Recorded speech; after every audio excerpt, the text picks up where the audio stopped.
Hi guys, welcome back to Chess the Matthew. So on this video, I will show you one of my games against Magnus Carlsen up from the age 10 with a rare opening. And on this rare opening, I totally win my game against Magnus Carlsen. So that rare opening start with the move d4 and g5. So after g5, we reach now the opening, which is the so-called Borg Gambit. So we shall see that this g5 pawn is a free pawn and the white here can capture this pawn on g5 freely. But on this game, Magnus Carlsen did not capture my g5 pawn, but instead he plays a4. And after e4, I play d5, still gambiting this pawn on g5, but still he refrained to capture my g5 pawn and go through into a decline Borg Gambit, and he plays e3. So after e3, we shall see that on this position we have now ready to attack in the future the king side of white's camp, and here white also has an e-pawn push, and in the future he can use that for a queenside attack. So let us see now our game. So after e3, I play knight f6, developing move, bishop e5 check, covering the check, retreat, and then h5. So I start now an attack on the king side. So with an idea to castle on the queen side in the future if the white here will choose to castle on the king side.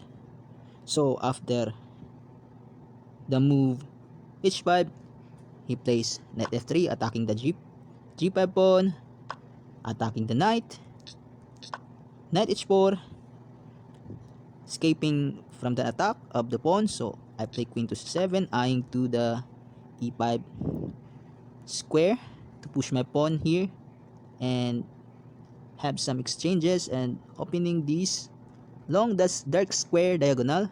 So after he played knight d2, e5, but he didn't capture, so he just played knight to b3, and I push to e4, attacking his bishop, retreating to e2, and going now to queenside castling after bishop e6 and knight to d7 and castle. So after bishop e6, he attacked my bishop on e6 with the move knight to c5, but after knight to c5, I win a pawn here because I can just chop his knight on c5, and after the recapture, queen e5 check with a check on the king and an attack to the c5 pawn. So after he blocked the check, then I win a pawn on c5. So after queen takes c5, he castles on the king side, and I go for my main plan. If he castle on the king side, I will castle on my queen side. So after rook moves, then I castle. So after castling, start now an attack on my queen side, but after rook hg8, bishop to c3, king b8, queen to d4, having some threat of exchanges, but I'm not afraid because I have a pawn. So I go for an exchange, and after exchanges, knight e8, b4, a6, preventing the e5, preventing this b4 pawn to reach the b5 square, and after a retreat, maneuver, looking for some weakness on this position. So he play bishop h6, attacking my rook, sidestep, rook moves, knight, and exchanges on b5 square, c3, king moves, I start to move my king on the center because I feel on this position that the end game is coming to near. So rook to g1, attacking the pawn on c3. He defended it, and king to e7. Rook moves, king moves, g3, knight moves, bishop to f4, knight c6, retreat, bishop to f5, rook, rook moves, and after rook e1, I retreat first my bishop, eyeing to my knight to put it on the f5, but after knight to d2, I play knight to d8, and after h3, I didn't capture this pre-pawn on h3 because I want this h file to be open in the future. So I just reply with the move knight e6, attacking his bishop, and after king h2 still I didn't capture that pawn. I put my bishop back on the f5 square, and after it takes g4 and I recapture, and now this h file is widely open for my attack in the future. So after h takes g4, he moves king to h1, so it allows me to give a check on h8, and after check and escape to the check, so I go for a double rook on the h file. So after king h7, king f1, I capture first because there is a skewer in this position. So after recapture, and now I double my rooks on each file. So after here, he plays now the move knight to e3, and I play bishop e6 first, defending this pawn, and after rook b to b1, I play rook to h2, trying to give some checkmate to the king. If it allows me to put my rook here, my another rook, and my king on the h4. But on this position, the engine wants me to play g3, because after g3, let's say takes, here comes now the check, and after king moves check, let's say retreat, we can play bishop to h3, attacking his rook.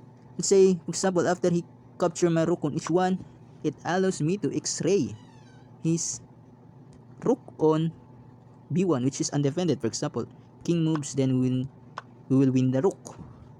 But I didn't see that g3, so I just play here rook h2 and go with my plan, trying to put my king here and checkmate the black's king.